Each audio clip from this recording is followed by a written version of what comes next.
Main codes and conventions of a punk rock music video, or at least a rock music video as well, tend to be things like dark colours, so both in the video and the clothing, there tend to be lots of blacks, reds, browns, that kind of thing. They usually have a very hectic style of video, so there's a lot of stuff going on, you know, like flashing lights, or there's a lot of people playing guitars quite vigorously, there's smoke going on, there's a lot to focus on in the video. The editing style tends to be very fast-paced, just to speed up the general feel of the video as a whole. The clothing they wear is usually ripped, or like got studs on it, made out of leather and denim, and as previously mentioned, also dark-coloured. And yeah, I think with my video it went pretty well. I managed to get a very similar style of editing. You know, I got very fast-paced editing in some shots. I tried to include as many hectic scenes as possible. You know, a lot of flashing lights and smoke and stuff like that. The clothing as well, I tried to get as fitting as possible. However, in some shots, there are people wearing clothes that aren't necessarily what would be considered rock or punk rock, and this was just a bad bit of planning on my behalf. The colour scheme I think I managed to get right. In a lot of the chorus shots there's a lot of red and black, which of course fits with the colour scheme of this genre. And finally, the final shot I think is really fitting within this genre, because it is quite a famous style of shot. It's used a lot in these kind of videos where somebody places their hand over the lens of the camera or acts like they're punching it. It's quite a sort of hardcore metal thing to do in a music video. I think there are a couple of aspects that didn't go well. Some of it includes like long shots. There are a few long shots in my video.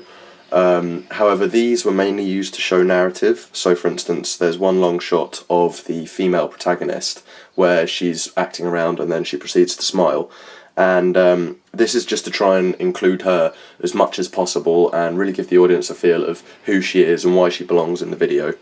I've also got more than one band, which is, as you can probably tell, not conventional for a video, as there are loads of different ways in which you can film it. However, I've never seen a band do it with more than one band. Again, this is narrative based, so I have the lone guitarist being split from the band in the same way that the protagonist is split from the female protagonist. And finally, there is a lack of narrative in the planning stages. I storyboarded out an entire plan for the film and got it all ready and everything. However, when it came to shooting, due to a number of reasons, I couldn't fill out the entire story, and so there is a fair amount of narrative, but there's also some lacking, so that's why it can be confusing in a few places. The general codes and conventions of like an advert and a digipack are different. They've got usually a bold colour scheme that features black and some kind of bright colour to make it stand out more. They both use like a bold, artistic title font to draw as much attention to the name of the band as possible. They both usually have one picture or bit of art on the front, just to capture people's attention, to give them something to look at, and actually it gives a chance for the band to express who they are and what they're about in one single image.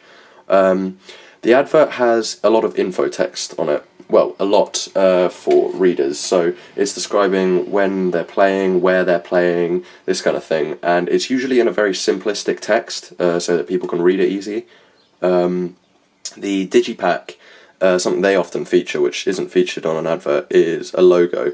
So the logo is just to allow the audience to recognise which band they're looking at and watching without having to necessarily watch the videos or read into an article and things like that. And this is usually featured on the front cover and on the spine as well, just because they're good locations and some of the main areas where people are going to be looking. I feel that the pink and black colour fade, it went well in this thing. I think the colours are bold enough and dark enough to work together, and I think that the way they fade into one another works really well in my advantage. I think the font I got pretty much spot on. The font is very sort of gothic-y and American punk rock styled, similar to 3 Days Grace, which is the band that I followed and did the song for.